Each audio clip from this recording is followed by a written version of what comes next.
Bonjour à tous et à toutes. Alors, dans cette vidéo, je vais tenter de vous enseigner trois thèmes. Ces trois thèmes sont l'équation sous la forme explicite, l'équation sous la forme pente-point et l'équation sous la forme générale. Ok, alors, il y a trois thèmes à voir ici dans cette vidéo. Ok, alors on va commencer avec l'équation sous la forme explicite. Ok, voilà. Alors, ce type d'équation, on en a déjà parlé en classe. Peut-être que je l'ai juste pas défini en disant forme explicite, mais c'est sûr qu'on en a parlé en classe. Alors, euh, je vais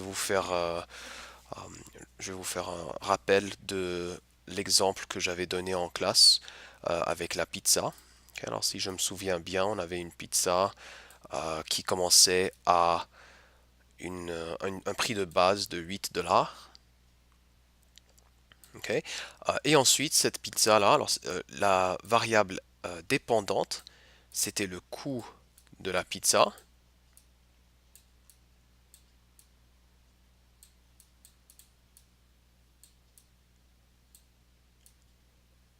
Ok. C'était le coût de la pizza, tandis que la variable indépendante, c'était le nombre de garnitures.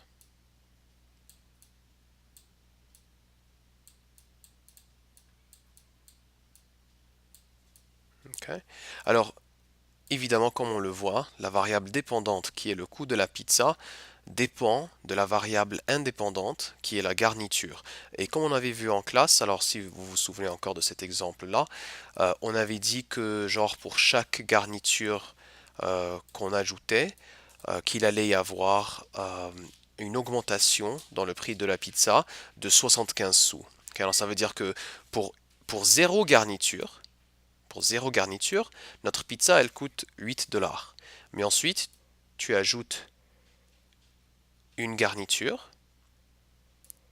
Et si chaque garniture coûte 75 sous, alors après avoir ajouté une garniture, la valeur de cette pizza-là serait de 8 dollars 75.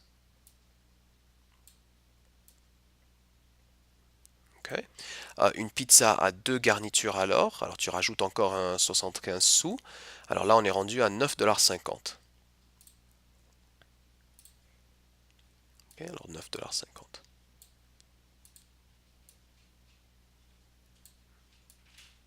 Okay. Et finalement, en rajoutant une troisième garniture, on est maintenant rendu à 10,25 dollars 25.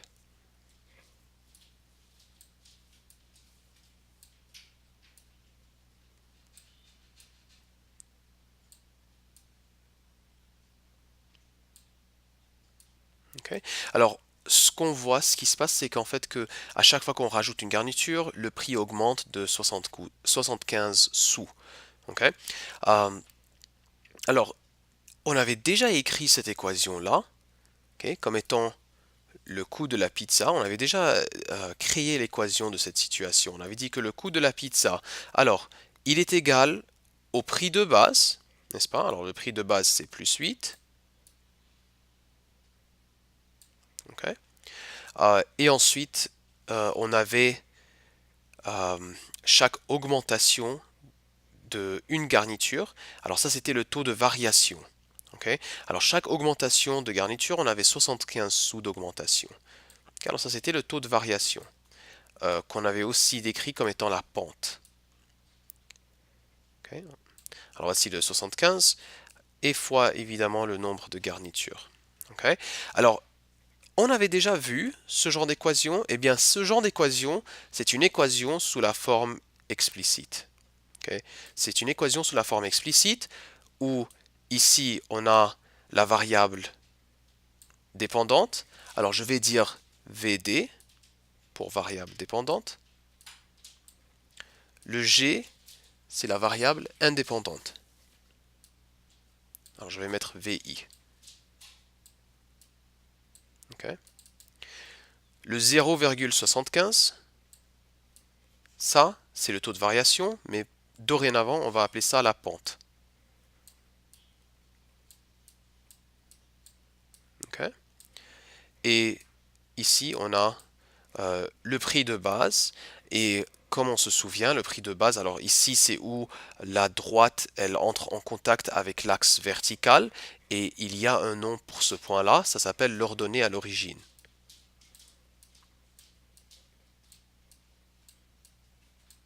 Ok. Alors ça, c'est l'ordonnée à l'origine.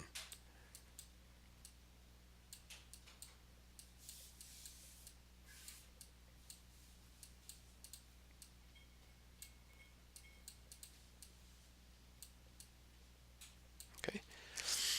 Alors ça, c'est ce à quoi ressemble une équation sous forme explicite. Euh, Vous avez déjà vu y égale à mx plus b. Eh bien, c'est la même chose. Ok. Où le b correspond à l'ordonnée à l'origine. Ok. La valeur de m correspond à la pente. Okay. Alors là, juste la valeur de m. Le x, lui, par contre, il correspond à la valeur variable indépendante et le y correspond à la variable dépendante. Okay. Alors ça, c'est y égale à mx plus b.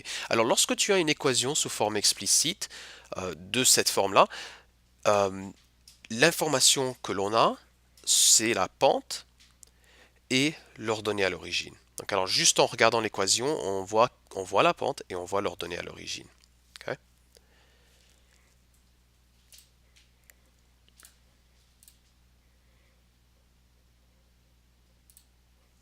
Donc alors ici, finalement, c'est juste pour expliquer tout ce que je viens de vous dire. Alors, l'équation d'une fonction linéaire, elle peut prendre cette forme-là.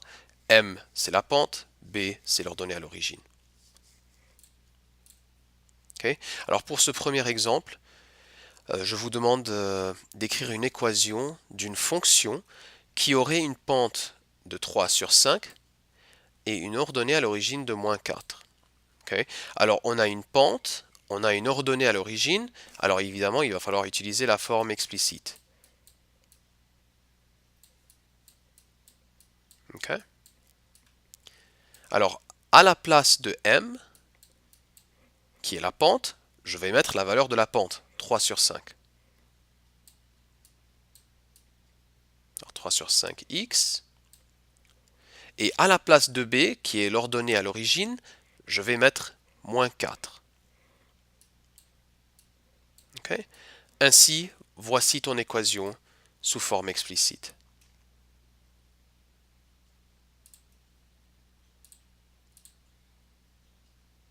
Okay. Maintenant, pour le deuxième exemple ici, on te demande de tracer le graphique de la fonction linéaire dont l'équation est y égale à 1 demi x plus 3. Alors, on fait on fait plus ou moins l'inverse. Okay. En fait, on va voir dans l'exemple 3 que l'on va faire l'inverse de cet exemple ici.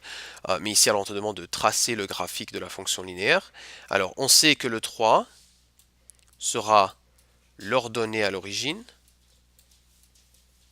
Okay, je vais juste dire ordo à orige. Okay, alors, ordonnée à l'origine. Le 1 demi, c'est la pente. Okay. Alors, on te dit trace le graphique. On a un point. Okay, ce point, c'est l'ordonnée à l'origine. Encore une fois, l'ordonnée à l'origine, c'est où la droite, elle croise, ou elle entre en contact avec l'axe vertical. Okay, cette ordonnée à l'origine, elle est de 3. Alors, je vais la mettre ici. Okay. Ensuite, on te dit que la pente, c'est 1 sur 2. Une pente de 1 demi. Alors, on se souvient que la pente, c'est le changement vertical divisé par le changement horizontal. N'est-ce pas? Alors, une pente de 1 demi veut dire qu'elle a un changement vertical de 1 pour un changement horizontal de 2. Et alors, je vais prendre cette pente-là, et à partir de mon point qui était l'ordonnée à l'origine, je vais appliquer cette pente. Alors, j'augmente verticalement de 1 unité, et je vais horizontalement de 2. Alors, verticalement 1, à droite 2. Okay. En haut 1, à droite 2, et ainsi de suite.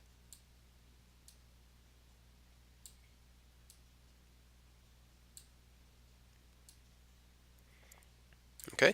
Maintenant, pour pour continuer ma droite, mais vers la gauche, on va faire l'opposé de cette pente-là. Alors, au lieu d'augmenter de 1 et d'aller à droite de 2, je vais diminuer de 1 et aller à gauche de 2.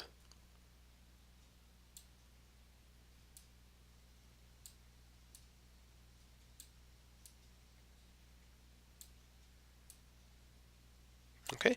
Alors finalement, voici ta droite, alors voici tous les points, et évidemment avec une règle, tu relieras tous ces points-là.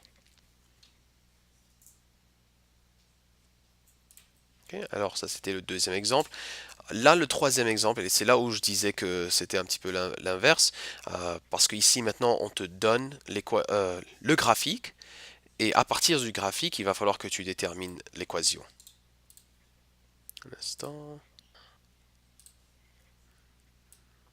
Ok. Alors, à partir de mon graphique, lorsque je le regarde, je vois que j'ai l'ordonnée à l'origine, elle est de moins 4. Ok, alors, voici la forme explicite d'une équation. Ok. Maintenant, à la place de b, je vais mettre moins 4, c'est l'ordonnée à l'origine. Ok, voici mon x, et maintenant, il me manque tout simplement la pente.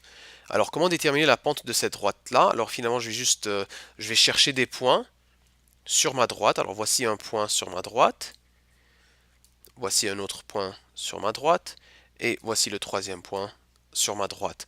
Alors, pour déterminer la pente, il faut que je détermine quel est le changement vertical et quel est le changement horizontal pour aller de ce point-ci à ce point-là. Okay, alors, quel est le changement vertical? Eh bien, le changement vertical, c'est une descente. On descend de 3 unités. Et lorsqu'on descend de 3 unités, le changement vertical est ainsi moins 3. Pour un changement horizontal de 2. Ma pente, comme on l'avait vu dans la diapositive précédente, c'est le changement vertical divisé par le changement horizontal. Ainsi, moins 3 sur 2. Okay. Alors, voici l'équation de cette fonction. Alors, je me suis servi de l'ordonnée à l'origine. J'ai déterminé la pente de ma droite et la voilà. Okay. Et maintenant, au quatrième exemple. Alors ici, on te dit le conseil étudiant organise une soirée de danse. Le prix du billet d'entrée est de 5 dollars par billet. Alors il faut payer 5 dollars par billet pour rentrer. Les services de l'animateur coûtent 300 dollars. Alors un animateur, normalement, c'est genre un DJ en anglais. Okay. Écris une équation qui représente le bénéfice.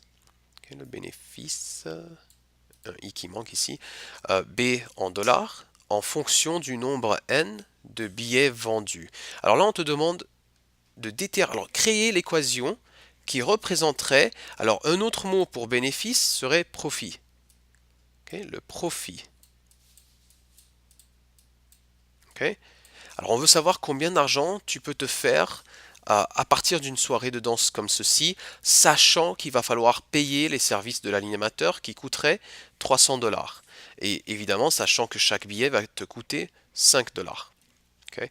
Alors pour cette première partie, je créais l'équation. Alors B, qui est le bénéfice, est égal à... Okay. Alors on vend ces billets à 5 dollars chacune. Ça veut dire que 5 dollars fois n, où n représente le nombre de billets vendus, va nous donner combien d'argent on va faire à partir de la vente des billets. Okay. Mais n'oublions pas qu'il faut quand même payer les services de l'animateur. Et ces services-là coûtent 300 dollars. Et là, il faut faire attention, ce n'est pas de faire plus 300, mais plutôt de faire moins 300. Okay. Alors voici l'équation. Pourquoi moins 300? Eh bien, parce que ces services, en fait, c'est de l'argent qu'on doit payer à l'animateur. Alors c'est de l'argent finalement qu'on perd. Okay. Et si on est en train de parler en termes de profit, okay, ça veut dire quel est l'argent qu'on va finir par empocher à la fin de cette soirée. Okay. Alors, lorsqu'on regarde une telle équation, normalement, il y a un nombre de billets que l'on peut vendre de manière à pouvoir être à zéro. Ça veut dire que le nombre de billets que tu as vendus a été assez pour contrebalancer ces services de l'animateur qui te coûtent 300 dollars. Okay. Et après avoir fait ceci, alors chaque billet que tu auras vendu après ça, là, ça va vraiment être de l'argent qui va aller dans ta poche. Okay. Alors ça, c'était pour A. Maintenant, pour B, on te dit, si 123 personnes achètent un billet, quel est le bénéfice réalisé? Alors si 123 personnes achètent un billet, quel est le bénéfice réalisé? Ça veut dire qu'on va remplacer N, qui est le nombre de billets vendus, avec 123. Et on va résoudre. Okay, alors quel est le bénéfice réalisé? Quel est le profit? Quel est l'argent que tu vas mettre dans ta poche lorsque 123 personnes viendront à ta soirée? Okay. Alors ici, 5 fois 123, eh bien 5 fois 100, ça me fait 500. 5 fois 20, ça me fait 100. Alors je suis rendu à 600. Et 5 fois 3, ça fait 15. Alors 615 moins 300. Eh bien ça me donne 315 dollars.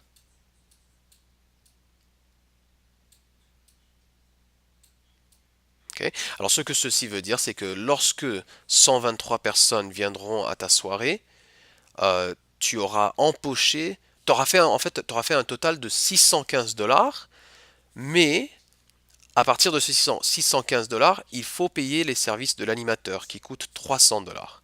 Alors, 615 moins 300, alors là, ça te donne 315 dollars. Alors, le 315 dollars, ça, c'est l'argent que tu finis par empocher. Okay. C'est l'argent que tu as à la toute fin. C'est le profit. C'est le bénéfice réalisé. Okay.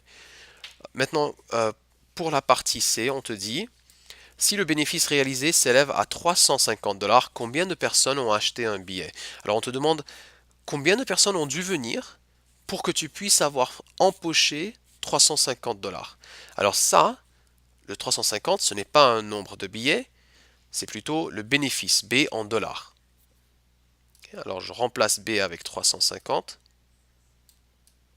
égale 5N moins 300. Okay. Et ensuite, je résous pour N. Okay. Alors pour résoudre pour N, ça veut dire qu'il va falloir commencer en additionnant 300 de chaque côté.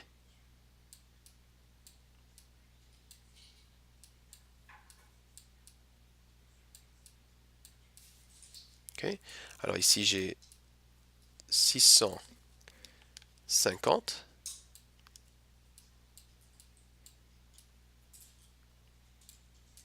égale à 5N. Okay.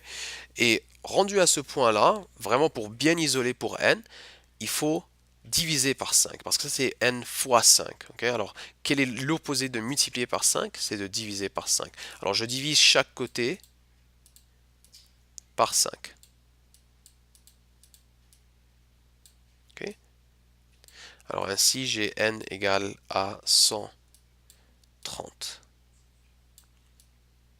Okay.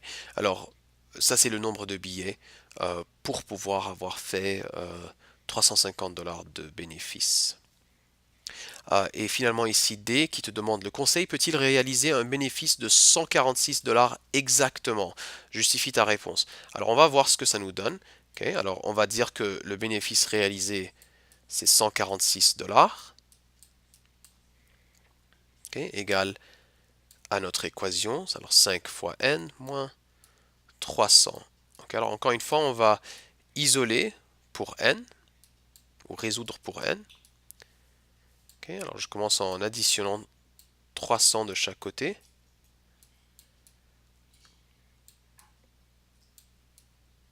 Okay. Alors je vais ainsi avoir 446 est égal à 5N. Et ensuite, je vais diviser, comme je l'avais fait dans C, dans la partie C, on va diviser par 5 de chaque côté. Okay. Alors on divise par 5. et on divise par 5. Et normalement, 446 divisé par 5, ça nous donne un nombre décimal. Alors, je trouve que n est égal à 89,2.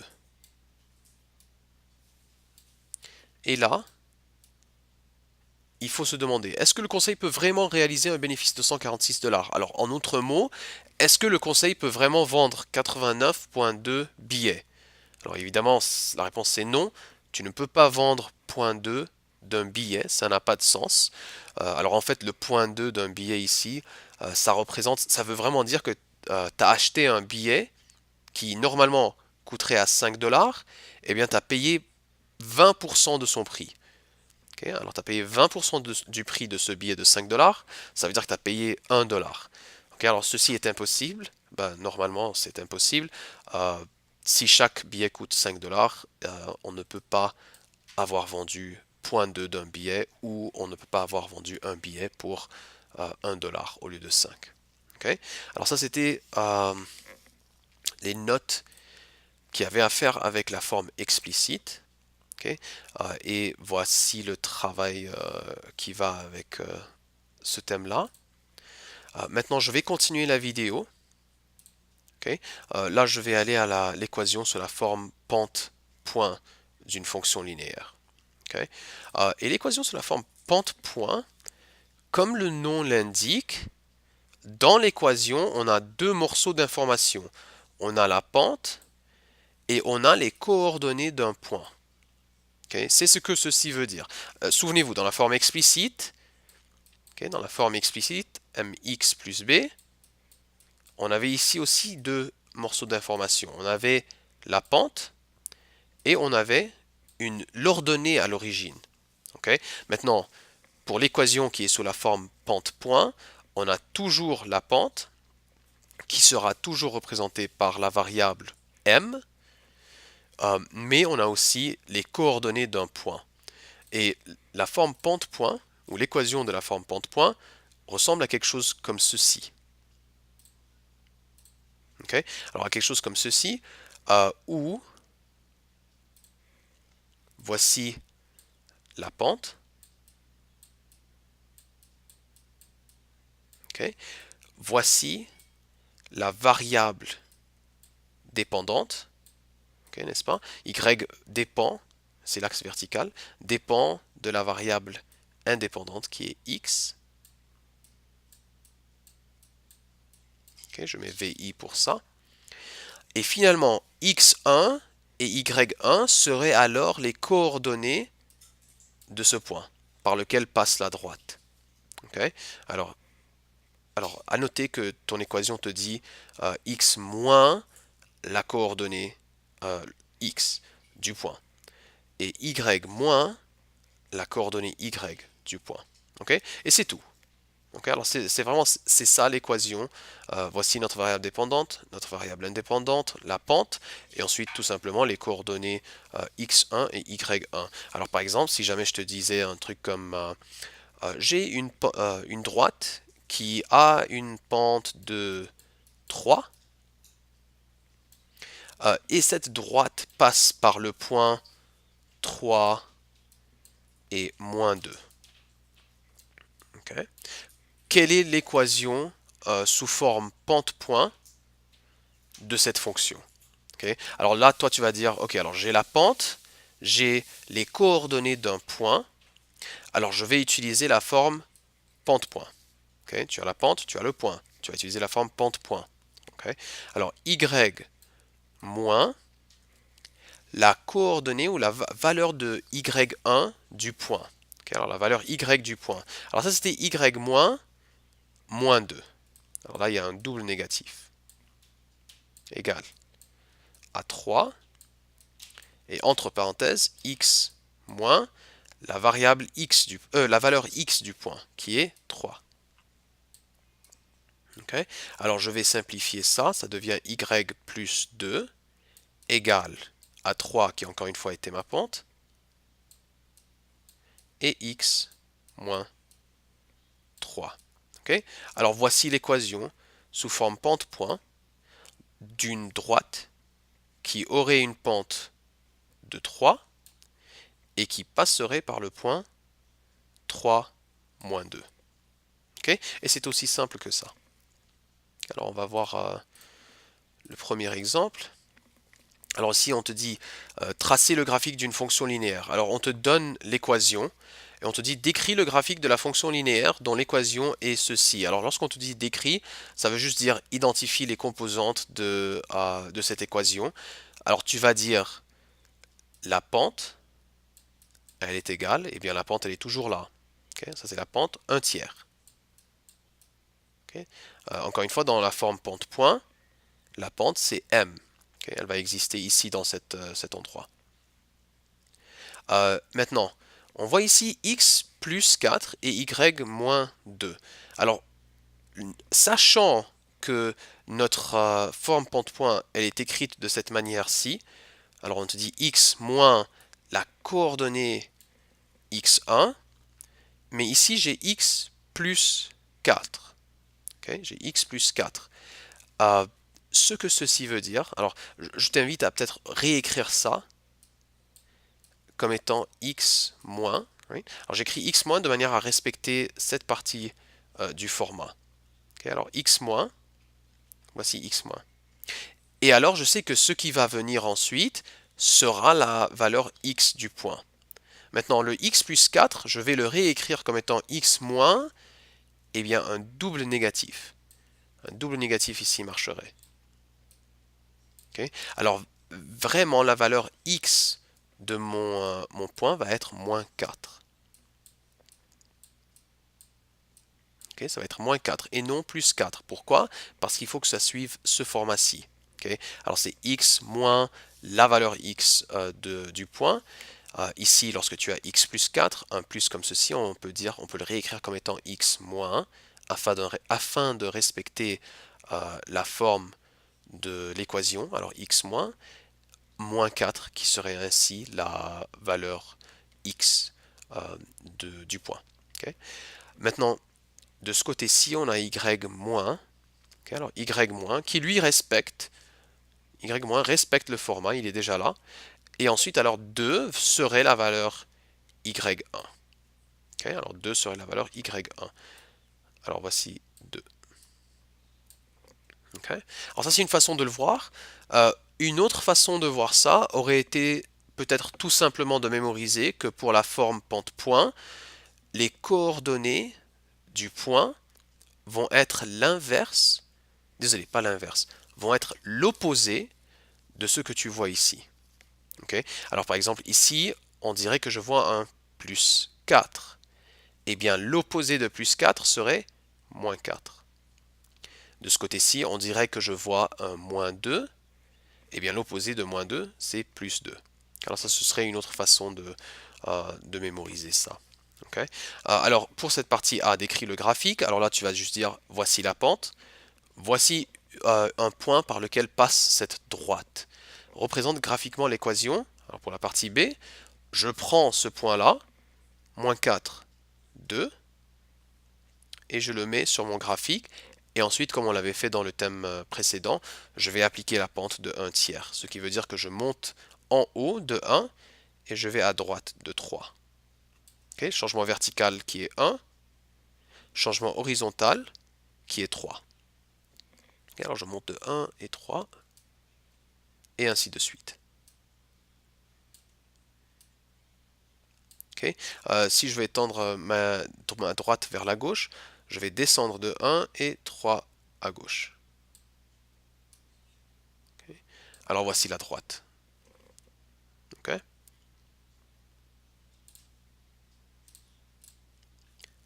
Bon, alors pour le deuxième exemple ici, on te dit écrire une équation pour une droite à partir de sa pente et d'un point. Alors là, on fait l'inverse. Là, on te dit écris l'équation sous la forme pente-point pour cette droite-ci. Alors pour cette droite, on va écrire l'équation sous la forme pente-point. Ensuite, on te dit écris l'équation obtenue en A sous la forme explicite. Quelle est l'ordonnée à l'origine de la droite? Ok. Bon, alors la première chose à faire, normalement, ça va être de déterminer la pente. Okay? Alors je vois que j'ai un point ici, je vois que j'ai un point là. Alors le changement vertical pour aller d'ici à là, ça va être un changement vertical de 3 unités vers le haut. Ok, alors 3 unités vers le haut.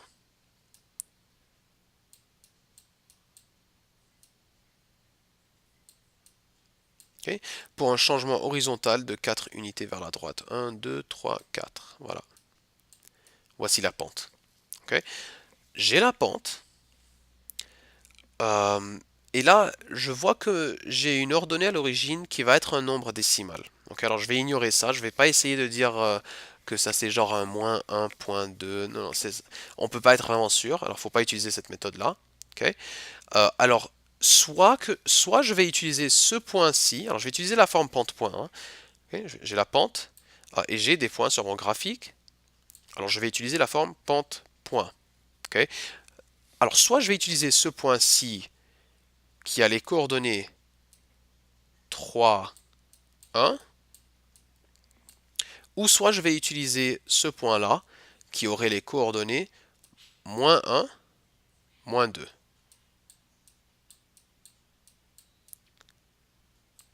Ok, ok, alors en faisant... Tiens, on va faire en fait, on va faire les deux. Ok. Alors on va utiliser les deux points pour déterminer l'équation. Alors notre forme pente-point, c'est y moins y1 égale à m et x moins x1. Ok. Alors y moins, alors commençons avec ce point-ci, le point 3, 1. Ok. Alors y moins la valeur y du point, qui est 1, égale la pente qu'on avait déterminée comme étant 3 sur 4. Et ensuite x moins la valeur x du point, qui serait 3. Okay. Alors voici la forme pente-point en utilisant ce point-ci. Okay. Ou on pourrait utiliser ce point-là. Alors ou y moins, et la valeur y de ce point-ci, c'est moins 2. Alors y moins moins 2, c'est un double négatif, ça devient y plus 2, égale la pente 3 sur 4.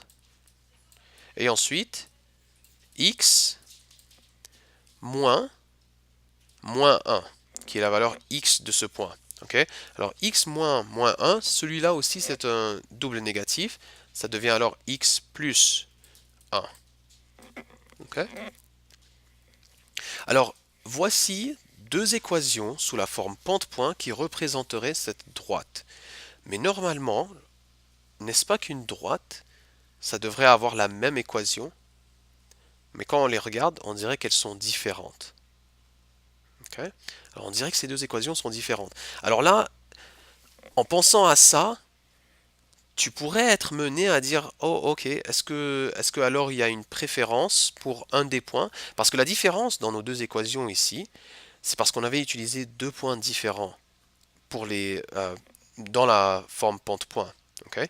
Alors dans le premier ici, on avait utilisé 3,1 pour les valeurs de x1 et y1, et on avait utilisé moins 1 et moins 2 pour les valeurs de x1 et x2 dans la deuxième équation. Okay. Alors moi, ce que je vais te dire, c'est que ces deux équations sont pareilles. Alors en fait, c'est la même équation. Okay. Et je sais que tu es en train de regarder ça, puis tu es comme, de quoi tu parles? Clairement, les variables ou les valeurs ici sont différentes. Okay. Comment se peut-il que ces deux équations soient pareilles? Eh bien, c'est là où on va faire répondre à B, et on va voir comment ces deux-là, en fait, deviennent la même équation à la fin. Okay.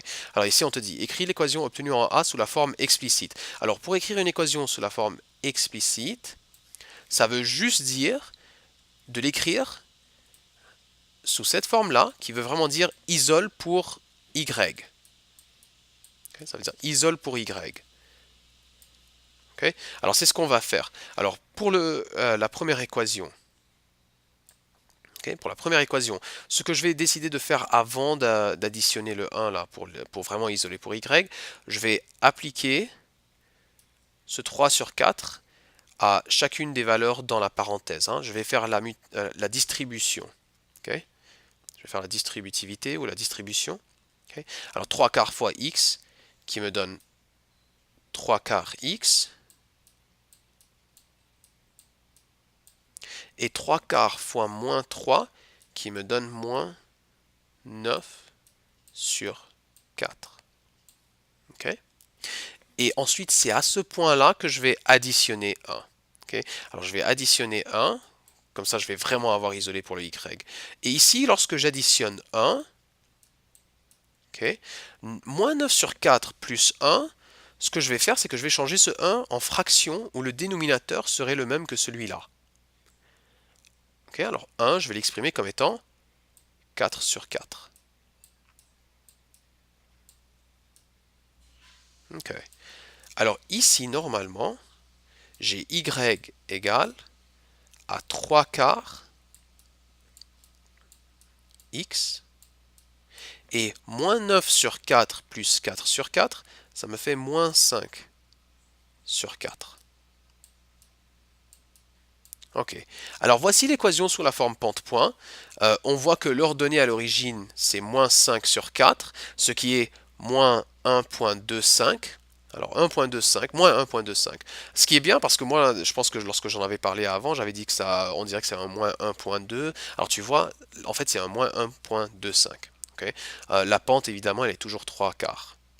Okay. Et je viens de vous le dire, mais ces deux équations-là, alors celle-ci et celle-là, vont être la même équation. Okay. Elles vont te donner la même équation sous forme explicite. Et on va voir comment ceci va se passer. Alors on va faire les mêmes étapes que l'on a fait ici dans la première équation. On va commencer en faisant la distributivité, ou la distribution. Alors 3 quarts fois x qui me donne 3 quarts x.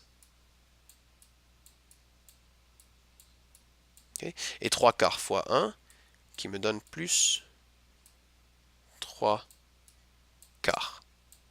Okay. Alors j'ai 3 quarts x plus 3 quarts. Et maintenant je vais soustraire 2 de chaque côté. Okay.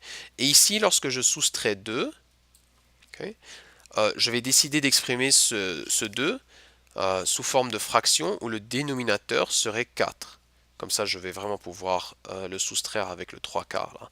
Alors 2, désolé, oui c'est ça, lorsqu'on soustrait 2, 2 sous forme de fraction où le dénominateur c'est 4, ça va être 8 sur 4. Et 3 quarts moins 8 sur 4 nous donne moins 5 sur 4. Okay, alors voici mon équation, y égale 3 quarts x. Et 3 quarts moins 8 sur 4 te donne quand même moins 5 sur 4. Alors comme on le voit maintenant, en effet c'est vraiment la même équation. Alors même si ici au départ on n'avait pas l'impression que ça allait être la même équation, lorsqu'on a développé cette équation-là et lorsqu'on a isolé pour y, alors encore une fois, lorsqu'on isole pour y, ça veut dire de la mettre sous forme explicite. Okay. On a isolé pour y, on a développé et on a fait tout ça, alors on arrive à la même équation à la fin.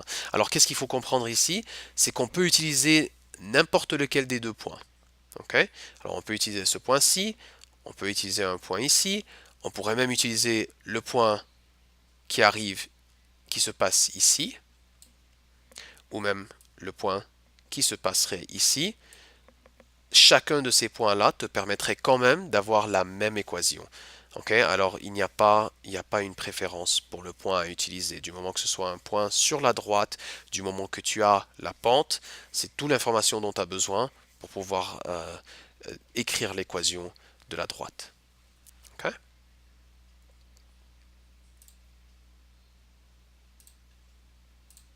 Okay. Alors ici, pour le troisième exemple, alors je te demande d'écrire une équation d'une droite parallèle ou perpendiculaire à une droite donnée. Alors il faut faire attention à ce genre de questions. C'est sûr que vous allez avoir des questions comme ça sur votre quiz et sur votre examen. Okay. Alors ça va pas être des questions qui sont des questions à une étape. Il y a de l'information à dériver ici. C'est ça le truc, c'est qu'il y a de l'information, on te donne juste un point, alors finalement il y a de l'information par rapport à la pente qu'il faudrait peut-être déterminer lorsqu'on te dit parallèle à la droite, etc. Eh bien, comme on l'avait vu euh, dans le deuxième thème de cette unité, pour lequel j'ai fait une vidéo. Ok, alors, comme on l'avait vu, lorsqu'on te dit que deux droites sont parallèles, ok, ça veut dire qu'elles vont avoir la même pente. Ok, alors, dans la partie A, l'information qu'on te donne en te disant parallèle à la droite, blablabla, bla, bla, bla, en fait, l'information, c'est que la pente de la droite qui passe par le point 1, moins 1, sa pente à elle aussi sera 2 sur 3. Tandis que le point que l'on a, il est ici. Alors, on va utiliser la forme pente-point. Okay, alors, vous n'avez pas besoin de mémoriser cette forme pente-point. Vous allez avoir ça sur votre feuille de formule. Okay. Alors, y moins la valeur y de mon point. La valeur y de mon point, c'est moins 1. Alors, y moins 1, qui est un double négatif, ça veut dire y plus 1, égale à la pente, qui est 2 tiers, et entre parenthèses, x moins la valeur x de mon point, qui est 1. Alors, x moins 1. Okay. Alors, voici la réponse pour A. Okay. Pour B, ici on te dit que c'est perpendiculaire. Perpendiculaire à cette droite-ci. Alors, si vous vous souvenez encore, pour déterminer la pente d'une droite qui serait perpendiculaire à celle-ci, il faut faire l'opposé de l'inverse de la pente. Okay, je répète, il faut faire l'opposé de l'inverse de la pente. Eh bien, voici la pente. Voici l'inverse de la pente. Et voici son opposé. Okay, alors l'inverse de la pente, c'était vraiment de la réécrire de la forme 3 sur 2. Ça, c'était l'inverse. Et l'opposé, eh bien, le voilà. Moins 3 sur 2. Alors, qu'est-ce que ça te dit? Ça te dit que maintenant, on cherche l'équation d'une droite qui passe par ce même point ici, 1 et moins 1, mais qui maintenant aurait une pente de moins 3 sur 2. Okay. Alors, c'est pour ça que je vous disais que ça, c'est une question où il faut penser un petit peu plus loin, n'est-ce pas? On ne va pas juste donner la pente et le point et dire voici la pente, voici le point, détermine l'équation sous forme pente-point. Ok, ici on te demande de dériver de l'information à partir de ce qu'on te donne ici, alors en te disant parallèle à cette droite, il faut alors comprendre que la pente va être la même que celle-ci, tandis que perpendiculaire à la droite, il faut penser, alors que veut dire perpendiculaire et quelles sont les démarches à suivre? Ah oui, c'est vrai, c'était l'opposé de l'inverse. Ok, alors voici la pente qui est opposée de l'inverse, et là je vais appliquer ma forme explicite, forme pente-point. Alors y moins 1, qui est y plus 1, égale, voici la pente de cette droite-là qui va être perpendiculaire, et x moins la valeur x qui est 1. Alors x moins 1. Okay. Alors voici la deuxième équation qui serait perpendiculaire.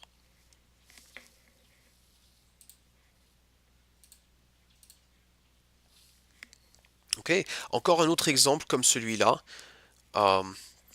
Et c'est sûr, certain que vous allez avoir un truc comme ça sur votre examen.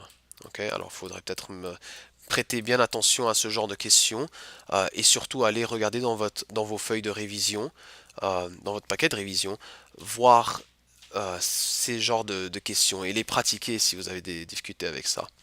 Ici, on te dit, alors détermine l'équation de la droite qui passe par ce point-ci et qui serait perpendiculaire à ça. Alors celui-là, il n'est pas très évident. Ok, alors vraiment, il faut vraiment rajouter là, c'est sûr à 200% que vous allez avoir un truc comme ça sur votre examen. Ok, qui serait perpendiculaire à ça. Bon, alors ça passe par ce point-là, très bien, mais c'est perpendiculaire à ça. Ok, alors ça c'est une équation. En fait, c'est une équation sous forme générale. Je n'en ai pas encore parlé, je vais en parler plus tard dans cette vidéo. Euh, mais quand on te dit qu'elle est perpendiculaire à cette équation, alors normalement, aussitôt qu'on te dit perpendiculaire, ça veut dire il va falloir déterminer la pente, n'est-ce pas? Si j'arrive à déterminer la pente de cette équation-là, je vais pouvoir ensuite faire l'opposé de l'inverse pour déterminer la pente qui serait perpendiculaire. Ok.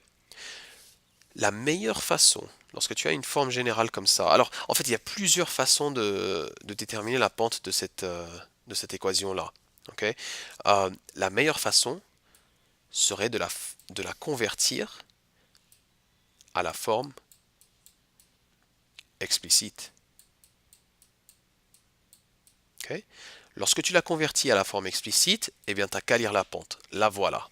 Okay. C'est la meilleure façon de déterminer la pente de n'importe quelle équation qu'on te donne. C'est vraiment d'isoler pour y, de convertir ton équation à la forme explicite, et ensuite de lire la valeur de m qui serait le coefficient devant le x. Okay. M, c'est le coefficient devant le x. Okay. Alors c'est ce que je vais faire. Alors je vais commencer, alors j'ai x moins 5y plus 2. Moi je vais commencer en additionnant 5y de chaque côté. Alors x plus 2 égale 5y. Okay. Je vais réarranger ça parce que je préfère vraiment avoir mon y à gauche. Alors 5y égale x plus 2. Et ensuite, la dernière étape pour isoler pour y, c'est de diviser tout par 5. Alors lorsque tu divises ça par 5, tu divises le x par 5 aussi, et tu divises le 2 par 5. Okay. Alors on a y égale. Maintenant, le coefficient devant le x là, pour l'instant il est un 1. Eh bien on le divise par 5, il devient 1 sur 5. 1 sur 5, x, plus 2 sur 5. Okay. Voici mon équation sous forme explicite. Okay. C'est l'équation de ça. Voici la pente qui est 1 sur 5. Alors si je cherche la pente qui est perpendiculaire à ceci, alors voici la pente. Pente égale 1 sur 5.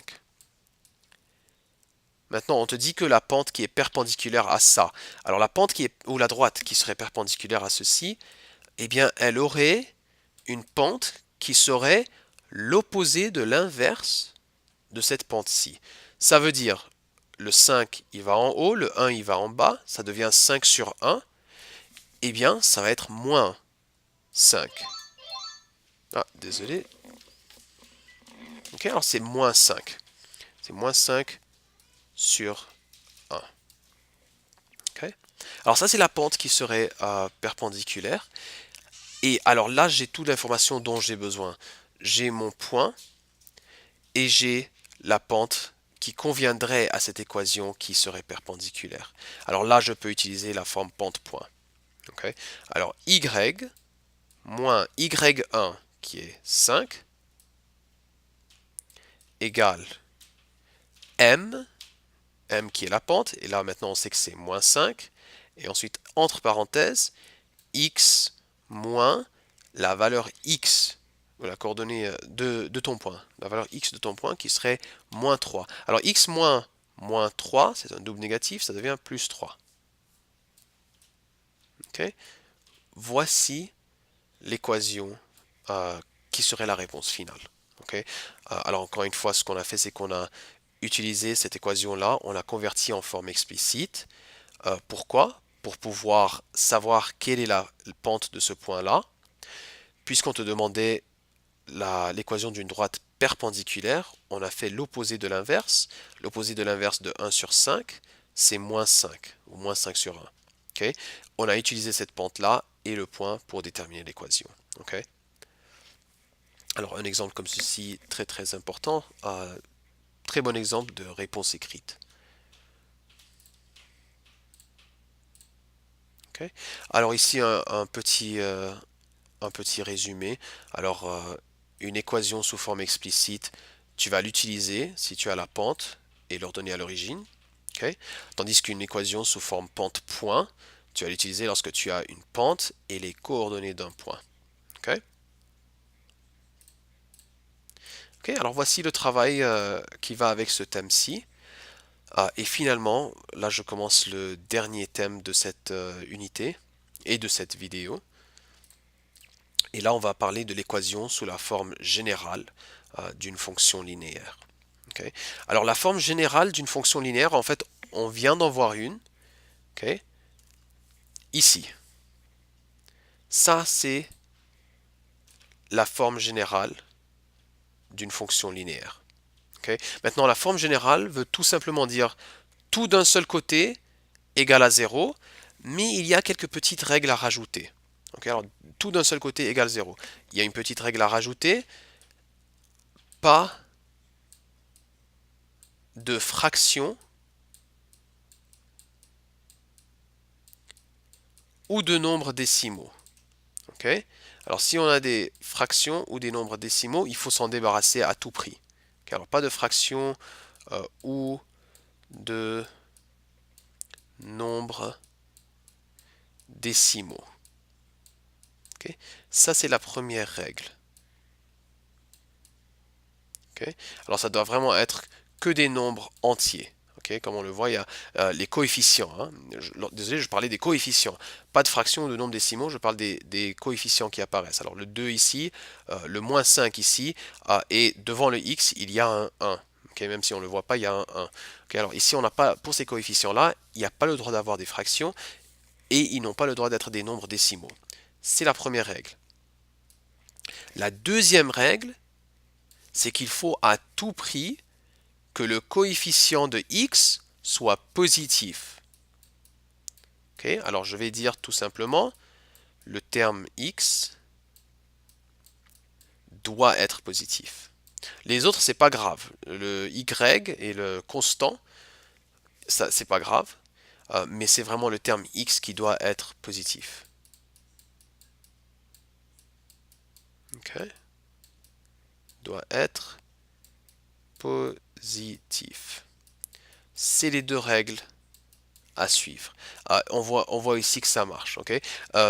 Maintenant, lorsque je te dis le terme x doit être positif, ça veut dire que si jamais tu as genre un truc comme ça, moins 3x moins 5y plus 2 égale à 0,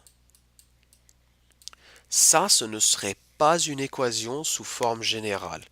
Parce que, oui, c'est vrai, il n'y a pas de fraction ou de nombre décimaux, mais comme on le voit ici, notre terme x, il n'est pas positif. Le coefficient ici, c'est un moins 3x. Alors, ce qu'il faut faire, alors soit tu multiplies tous les termes par moins 1, ou tu décides de tout bouger vers la droite. Okay, en fait, ces deux-là veulent dire la même chose. De tout multiplier par moins 1 ou de tout bouger vers la droite, ça va faire la même chose. Si vous préférez qu'on bouge tout vers la droite, alors je vais faire plus 3x pour aller de ce côté-ci. Alors lorsque je fais plus 3x, il va là. Il devient plus 3x. Je vais faire plus 5y pour qu'il aille de l'autre côté. Plus 5y.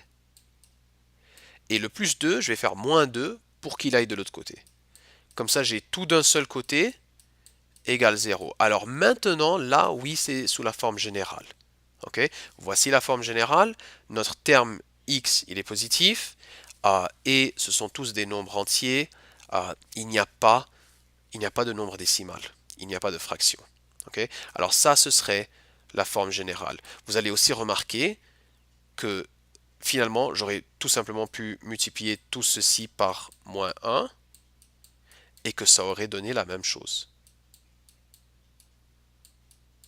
Okay. En multipliant chaque terme par moins 1, moins 3x fois moins 1 me donne plus 3x. Ici, moins 5y fois moins 1 me donne plus 5y. Et 2 fois moins 1 me donne moins 2. 0 fois moins 1, évidemment, me donne 0. Donc alors, en fait, c'est la même chose. Alors, soit tu multiplies par moins 1, ou tu décides de mettre tous les termes de l'autre côté. Okay. Alors, ça, c'est la définition de forme générale. Et voilà. Okay. Maintenant, si jamais on te parle de forme standard, okay, si on te dit forme standard, c'est vraiment juste une étape de plus. Alors ici, je vais écrire FG pour forme générale. Okay. Maintenant, la forme standard, c'est juste une étape de plus. C'est de prendre la constante et de la mettre de l'autre côté. C'est tout. Okay. Alors ton 3x et ton 5y, ils restent comme ça. ok, 3x plus 5y, mais c'est de prendre le terme constant, ok, le terme constant, ce qui est le terme qui n'a pas de variable, et de le mettre de l'autre côté. Alors on fait plus 2, alors il devient comme ça. Et ça, c'est ce qu'on appelle forme standard. Alors je vais écrire fs pour ceci. Ok? Alors voilà. Ok? Alors ça, c'est vraiment le thème qui vient là. Ok? Alors encore une fois, euh, pas de fraction pour la forme générale, pas de fraction ou de nombres décimaux. Le terme x doit être positif. Ok. Euh, Voici la forme générale. Alors, finalement, ça veut dire tout d'un seul côté égale 0. Forme standard, c'est vraiment juste de prendre le terme constant, de le mettre de l'autre côté. Ok. Alors, je vais retourner ici. Ok, et c'est ce que je vous explique ici. Alors, lorsqu'on regarde quelque chose comme ça c'est sous forme standard. Okay, lorsque les deux variables sont d'un seul côté et que le terme constant est de l'autre, ça c'est la forme standard. Forme générale, c'est de ramener le terme constant avec les variables. Alors, 2x moins 3y moins 12 égale 0. Okay. Y a-t-il des fractions? Non. Y a-t-il des nombres décimaux? Non. Est-ce que le terme x il est positif? Oui. Alors ça marche, ça c'est sous forme générale. Okay. Alors ici, je vous explique ça un petit peu plus. Alors voici ax plus by plus c, où b, désolé, où a est un nombre naturel. Euh, Ça veut dire un nombre entre 0, 2, 0, 1, 2, 3, 4, ainsi de suite. B et C, par contre, sont des nombres entiers. Alors, pour les nombres entiers, on se souvient que eux, ils peuvent être négatifs. Okay. Alors, vraiment, c'est les nombres naturels qui commencent à 0. Ça, c'est les valeurs possibles de A. Okay. Tout ça, je vous l'ai déjà expliqué. Okay. Alors, ça, si vous avez compris ce que je vous ai expliqué avant ceci, alors ça va. Okay. Alors ici, on te dit, écris chaque équation sous la forme générale. Alors ça veut dire qu'on cherche à ce que les équations soient, soient comme ceci, où le terme ax il est positif, et où il ne va pas y avoir des nombres décimaux ou des fractions. Okay. Alors ce que je vais peut-être commencer à faire, c'est de me débarrasser justement de cette fraction-là. Alors pour me débarrasser d'une fraction comme ça, je vais multiplier chaque terme par le dénominateur. Okay. Parce que ici, là, qu'est-ce que j'ai? J'ai moins 2 divisé par 3. Comment je me débarrasse de diviser par 3? Eh bien, je multiplie par 3. Et ce que je fais à un terme, je dois le faire à tous les autres termes aussi. Okay. Je multiplie par 3 à chacun des termes. Ici, j'ai 3y égale moins 2x plus 12. Okay. Ensuite, en regardant ça, on se souvient que dans la forme générale, il faut que le terme x soit positif. Alors, ce que je vais décider de faire, c'est que je vais déplacer mon moins de x de ce côté-ci en l'additionnant. Okay, je vais faire plus de x. Et je vais déplacer mon 12 de ce côté-là aussi en le soustrayant, en faisant moins 12. Okay. Alors là, je vais avoir 2x plus 3y moins 12 égale 0. Okay. Alors voici cette équation-ci sous forme générale. Okay. On va ici faire la même chose que on vient de faire, sauf que je vais faire la distribution avant. Y moins 1 égale à 3 sur 5x plus 6 sur 5. Okay. Maintenant, encore une fois, on n'a pas le droit d'avoir des fractions. Alors je dois, ici j'ai divisé par 5, j'ai divisé par 5, alors je vais multiplier chacun des termes par 5 pour ainsi me débarrasser de ce dénominateur. Alors je vais avoir 5y moins 5 égale 3x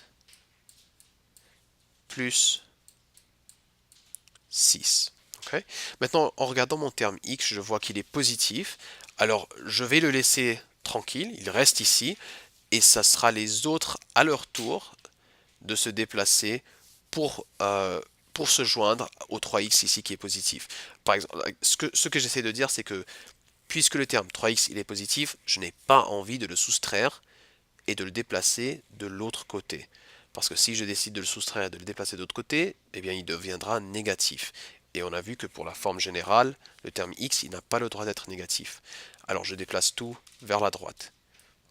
Je fais plus 5 et je fais moins 5y. Okay. Alors, je vais avoir 3x moins 5y. Et ici, j'avais déjà 6 et auquel je rajoute 5, ça me donne plus 11 égale 0. Ok. Alors maintenant, voici la forme générale de cette deuxième équation. Ok. Maintenant, si jamais on te demandait la forme standard, c'est vraiment juste d'aller un petit peu plus loin et de mettre le terme constant de l'autre côté de l'équation. Alors le moins 12, je l'additionne et il devient 12 de l'autre côté. Okay. De même ici, si jamais on te demande, alors ça c'était la forme standard, hein. Attention, ça c'est pas ce que la question nous demandait, moi j'ai juste rajouté ce petit bout à la fin. Okay, la question elle demandait vraiment pour la forme générale. Moi, juste pour vous parler de la forme standard, voici la forme standard. Ici, je soustrais 11. Alors la forme standard ici serait, oups, peut-être qu'on va enlever cette partie. Ok, alors la forme standard ici serait 3x moins 5y égale à moins 11. Donc alors j'ai soustrait 11 de l'autre côté. Alors voici la forme standard pour celui-là. Okay. Maintenant, pour le deuxième exemple ici. Détermine les coordonnées à l'origine de la droite de l'équation ceci. Ah, ok. Alors celui-là, alors ici, il est pas compliqué. Lorsqu'on te demande les coordonnées à l'origine, ça veut dire qu'on te demande pour l'abscisse à l'origine et on te demande pour l'ordonnée à l'origine. Okay, c'est ce qui se passe ici. Okay, on te demande pour l'abscisse à l'origine et l'ordonnée à l'origine. Ok, eh bien, l'abscisse à l'origine, on sait que ça croise l'axe des x. Ok, alors ça croise l'axe des x. Et la valeur de y sur l'axe des x, c'est 0. Alors ce que je vais faire, c'est que pour déterminer l'abscisse à l'origine, lorsque y est égal à 0, eh bien je remplace dans mon équation la valeur de y. Elle va devenir 0. Okay, je mets une valeur de y 0 et je détermine la valeur de x qui lui correspond. Okay, alors en mettant ça égale 0, alors je vais avoir 3x plus, alors 2 fois 0 qui est tout simplement 0, moins 18 égale à 0. Okay. Et là, j'isole pour x. Je résous pour x pour déterminer la valeur de x lorsque y est égal à 0. Et ça, c'est pour l'abscisse à l'origine. Okay. La valeur de y égale à 0, c'est pour l'abscisse à l'origine. Alors, je vais avoir 3x égale 18. Ainsi, x égale 6. Bon, l'abscisse à l'origine se passe ici, à 6, 0.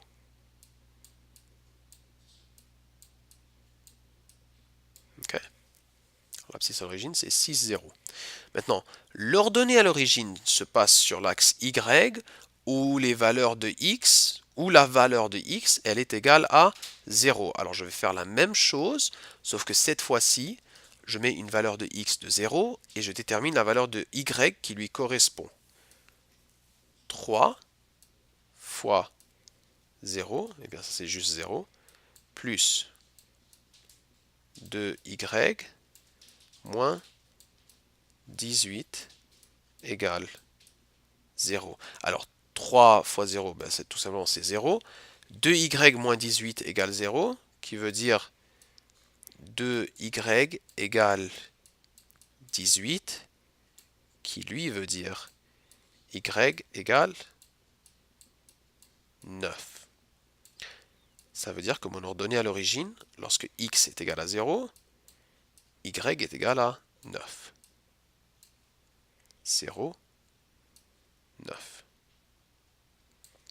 Ok. Alors voici la droite que ceci créait. Maintenant ici on te dit trace la droite. Alors moi je vais peut-être avoir un petit peu de mal à faire ça. Ouais, je vais avoir un petit peu de mal à faire ça vu que ben, je suis en train de vous faire ça sur un écran. Mais normalement ce que tu ferais, c'est que tu prendrais ta règle, tu tracerais une ligne droite à travers ces points-là.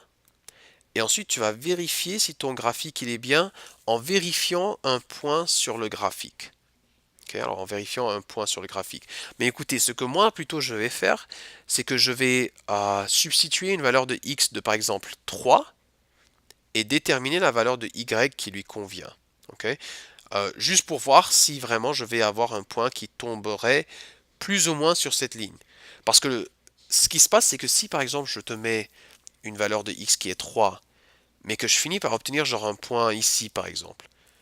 Alors par exemple, disons que lorsque je mets une valeur de x qui est 3 et que j'obtiens une valeur de y de moins 3 par exemple, ok, ça veut dire que j'ai dû faire une erreur quelque part.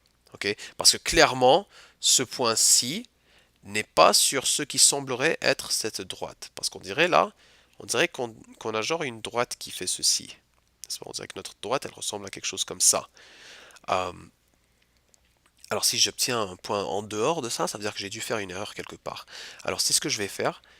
Moi je vais plutôt utiliser une valeur de x de 3 dans mon équation et déterminer la valeur de y qui lui convient. Okay, alors la valeur de y qui va avec ça. Okay. Alors,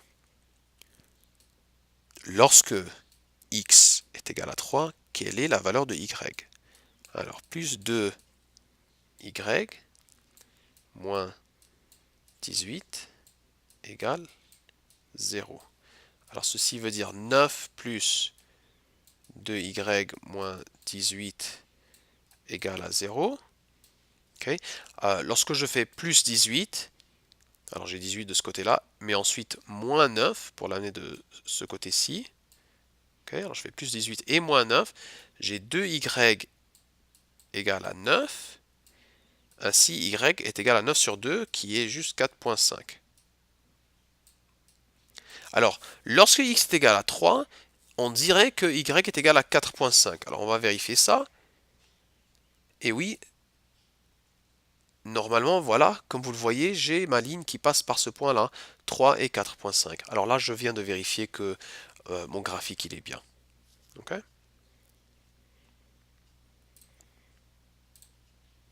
D'ailleurs, ici, je vous ai mis ceci parce qu'il se pourrait que des questions ressortent en vous demandant quelque chose par rapport au cadran. Alors si vous vous souvenez de la 7e année des mathématiques, vous avez commencé à regarder ça. Ça c'est le premier cadran, ça c'est le deuxième cadran, troisième cadran et le quatrième cadran sur une grille. Ok.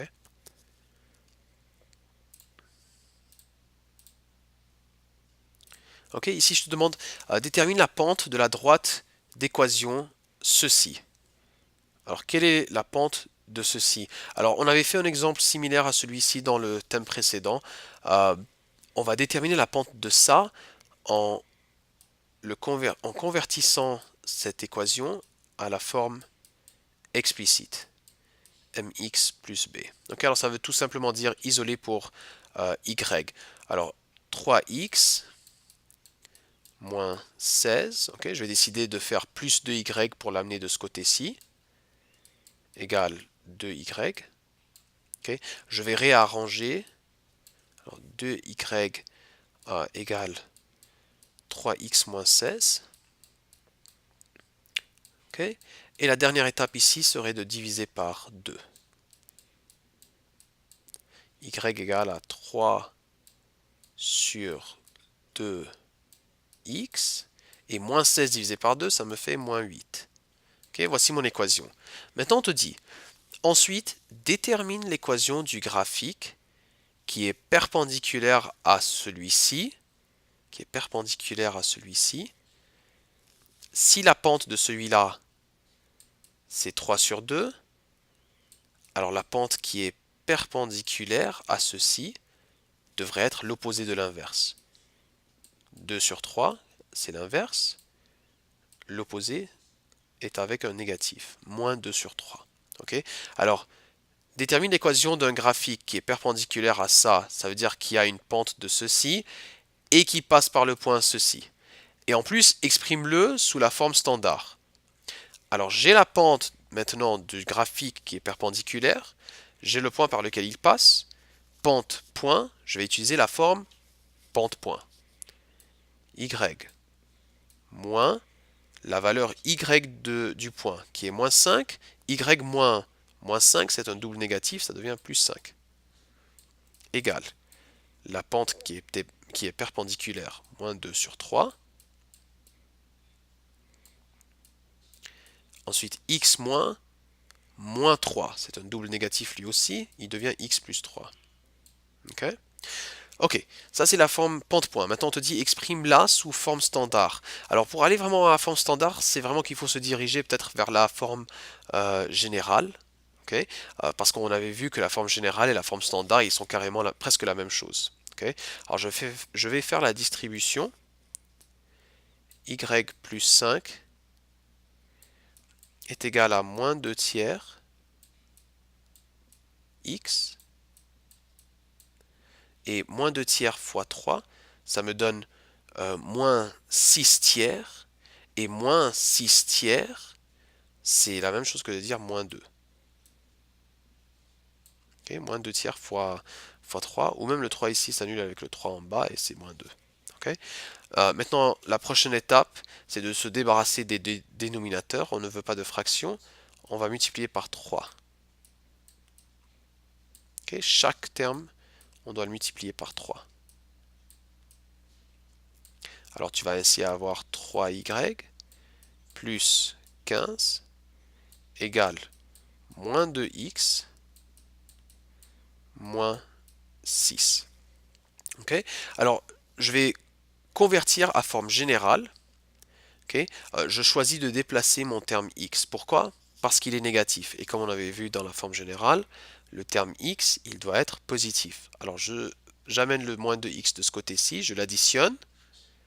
Et le moins 6, je l'amène de l'autre côté en l'additionnant. Okay. Alors ici, je fais plus de x.